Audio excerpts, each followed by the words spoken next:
Éric Zemmour est l'auteur de Portrait d'Édouard Balladur, Immobile à grands pas, 1995, et de Jacques Chirac, L'homme qui ne s'aimait pas, 2002, ainsi que d'essais politiques.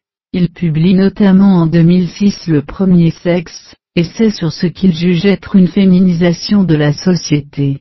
Il participe à l'élaboration des textes du film Dans la peau de Jacques Chirac de Michel Royer et Karl Zéro, même si ce dernier déclare n'avoir que peu utilisé les textes fournis par Zemmour.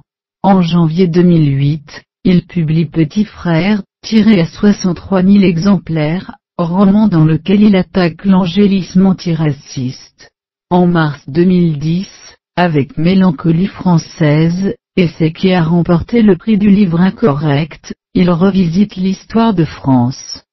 Ses chroniques radiophoniques diffusées sur RTL de janvier 2010 à juillet 2016, ont été compilées dans 4 recueils, Z comme Zemmour publié en 2011, Le bûcher des vanités publié en 2012, Le bûcher des vanités publié en 2013.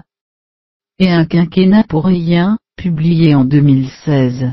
Dans Le bûcher des vanités il explique que les masques des différentes personnalités politiques sont tombés, faisant référence à de nombreux faits divers, qui ont marqué l'année 2011.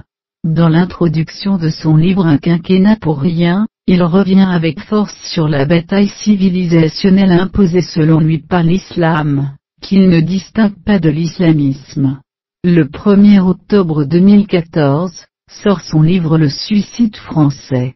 Il y défend la thèse d'un affaiblissement progressif de l'État-nation français, de 1970 à la date de publication, 2014, qu'il attribue notamment à l'emprise de la génération mai 1968.